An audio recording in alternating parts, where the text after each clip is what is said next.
हाँ भाई, जम्मू वाले हो, श्रीनगर वाले हो, चुल्ले एमएलए वो इलेक्शन बड़ा चाह, गवर्नर रूल, अपनी सरकार चुननी, डेमोक्रेटिक सिस्टम सैटअप होना चाहिए। वही आ पहले बजट विधान सभा, हूँ 3 दिन का सैशन एक हो रहा, छड़ियां लड़ाइयां हुई। पहली बारी होया ये मसला, एक ऐसे बिल पर घमसान मचिया जिसका लेना देना कोई नहीं। धार्मिक तरीके की गल वखरी है, अगर लोगों की देखा जाए तो यह लेना देना भाई। राज्य सभा भी पास हुई है, लोक सभा भी पास हुई है, इतने 3 दिन उसकी बली चढ़ी है। लोगों के मुद्दे कुत्थे गए? जिहड़े चाक एमएलए चुने हैं कि असैंबली जांगन, अपने इलाके की कोई गल हो, बजट च साड़ा इलाका जिहड़ा अपने अपनी विधान सभा का उहदे मुद्दे रखन, उम्मीदां बड़ियां हाँ, पर होया गए देखी तो लिया तुसीं। एक डोडे का उठी एमएलए आया, रोज उन्हें सिर पानी पाया हुंदा उत्थे, उहदे पर रोज पंगा। चलो अच्छी गल है, कोई मुद्दा लोगों कन्नै जुड़े दा चुकदा भी है वो, पर उहदे बाद च पूरा दिन फिर घमसान मचे दा, बिच बिच पुठियां सीधियां स्टेटमेंटां भी देई उठदा, उहदे पर माहौल भखी जांदा। इयां एक करिए, 2-2 दिन करिए, 3-3 दिन करिए, पूरे का पूरा सैशन जिहड़ा तबाह होई गया। बड़े चिरां दे बलगा दे डेली वेजर कि भाई सरकार दे मैनीफेस्टो च उनका मुद्दा हा, PDP का भी आया, नैशनल कॉन्फ्रेंस का भी आया,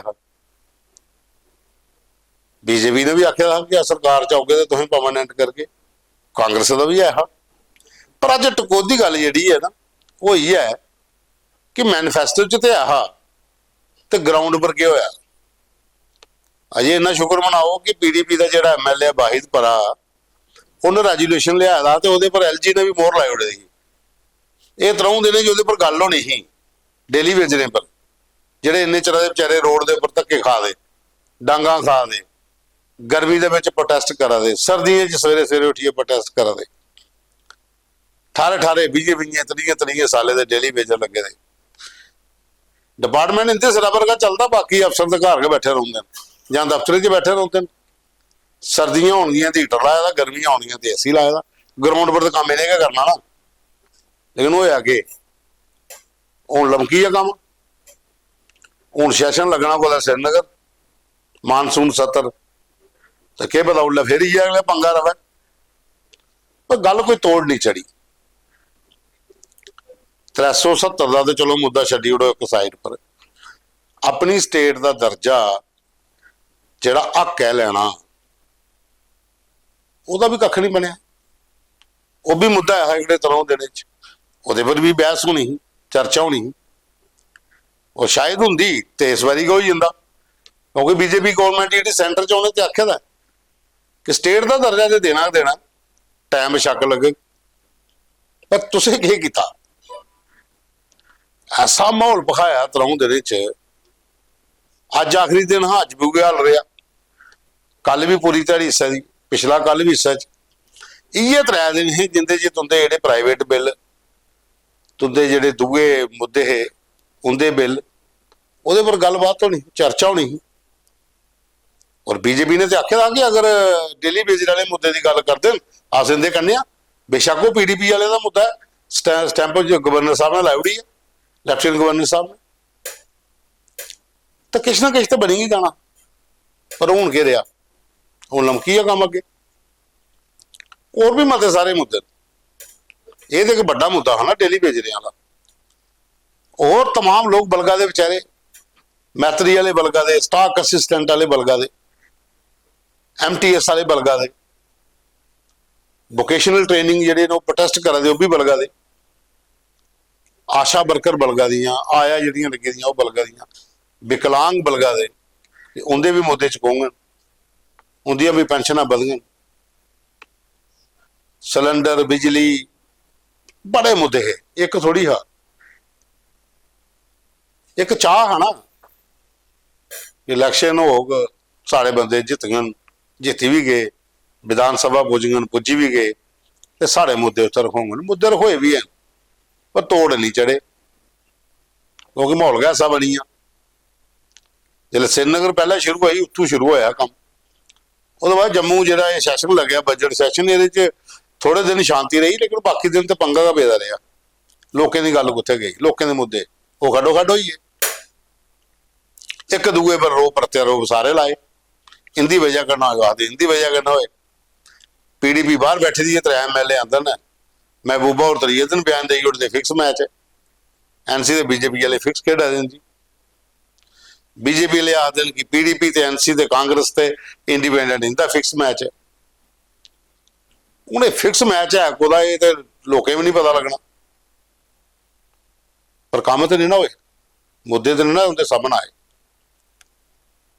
उम्मीदा हाँ लोगों की, खास करिए डेली वेजेस के बारे में मैं गल करा तो उनकी तो उम्मीदें हैं, चाहे वो PHE दिन, PDD दिन, ਜਾਂ कोई होर डिपार्टमेंट्स ने जिथे जिथे डेली वेज रहे हैं। एक उम्मीद ही कि सरकार ने कमेटी बनाई है चीफ सैकटरी की अध्यक्षता, दूआ PDP के MLA का बिल भी है, वो पर रेजोल्यूशन पर मोहर भी लगी है LG साहब, वो लैटर भी जारी होए, पर अगे अगे की होया कख भी नहीं। इं रहा पे काम, हूँ चली जा काम लम्मा अगे, परतिए सैशन लगे, वो परतिए मुद्दे चुकाउंगन। ਹੁਣ ਇਹ ਦੱਸੋ, ਵਕਫ ਅਮੈਂਡਮੈਂਟ ਬਿੱਲ जम्मू कश्मीर की असैंबली चो अगे लेना देना, ये NC वाले भी आखा देन कि लेना देना कोई नहीं, बनना भी कख नहीं, पर मुद्दा चुकना गैली है कि आखते साढ़े धर्म कन्नै जुड़े दा, धार्मिक भावनाएं की ठेस पहुंची है। आखने का मतलब है कि अपने अपने इलाके च जिहड़े उत्थों दे वोटर ने वो आदे मुद्दा साड़ा रही है, हुण एक साइड, लेकिन ये धर्म कन्नै जुड़े दा मसला, ये पर जिहड़ा तुसें चुक्या ये आस आस खुश हैं, लेकिन वो कुछ परसेंट ने आम लोग जिहड़े ने परेशान ने। वो आदे कि तुसीं इस बिल के चक्कर दे विच सारा कुआड़ा कर उड़िया, कोई ग्रांट नहीं, कोई कुछ नहीं, बजट पर कोई चर्चा नहीं, कोई बहस नहीं, किस किस इलाके च के काम होना कख नहीं। जम्मू वाले तो अपनी जगह पर 28 MLA आड़े, वो तो आखा बिल पास होया राज्य सभा च, लोक सभा च, हुण तो एक्ट बनी है, ये पर तो बहस करना बेवकूफ़ी है। ये कन्नै लोगों के मुद्दे पिछे रही है, जेडे इन्हें मुद्दे चुकने हैं। राजीव जसरोटी और अपना बिल दसा दे, मेरे इन्ने सवाल, रंधावा साहब अपना दसा दे, सतीश शर्मा और अपना दसा दे, गंगा और अपना दसा, सारे गए जो MLA। कोशिश ये है कि चलो 3 दिन च अगर 3 दिन सैशन पूरा चलता है तो मैक्सिमम जो कवर हो जाते काम सारे, लेकिन चलिया नहीं। जियां सवेरे लग्या 10 बजे इं पंगा, वो बाद एक MLA डोडे वाला रहिंदी खैंदी कसर वो कड्ढी उड़दा, जियां कुछ किसी चलना शुरू होता ऐसी पुट्ठी बयानबाजी करता, उस पंगा हो जाता, फिर अडजर्न हाउस। ये काम ठीक नहीं है, लोग बड़िया उम्मीदें कन्नै चुने दा, बड़े चिर बाद इलैक्शन होए, लोग चाहते हैं कि अस अपनी मर्जी का बंदा चुनिए, भेज के भेजे भी हैं, लेकिन कम नहीं होए, मुद्दे नहीं चुकोए। असें तो अपने प्रोग्राम से चुका दे मुद्दे तुंदे, लेकिन अगे जेडे तुंदे प्रतिनिधि ने असैंबली अंदर जिला मुद्दा चुकोया, सरकार के सामने जिले जा उसकी एलोकेशन होंगी फंड्स की कि फलाने इलाके च काम हाँ तो वो इन्ना पैसा चाहिए, वो तो उन्हें लोगों करना जेडे जित्ती अगे दिन, तो सरकार ने करना। असें तो मुद्दे चुकते करो कि साढ़े कोल तो प्रोग्राम चला दा, नवीं सरकार ते लोगों के मुद्दे आए तो हुण 150 कोल एपीसोड पुजने वाला साढ़ा, तो असें चलाते रहना, पर होया गलत है। आम लोग परेशान ने, उनके बारे सरकारें सोचना चाहिए कि बड़ी उम्मीदें कन्नै लोकें इस बारी वोट पाए हैं कि इन्ने सालों बाद इलैक्शन हुई है, लेकिन सरकारें क्या किया, मैनीफेस्टो तो हवा च गै उड्डी है, उन्हें मैनीफेस्टो का क्या करना जिंदा अमल गै नहीं हो सकिया। तो यही अज की टकोदी गल, फ्ही अगे मिल गए, तो मता मता धन्नवाद।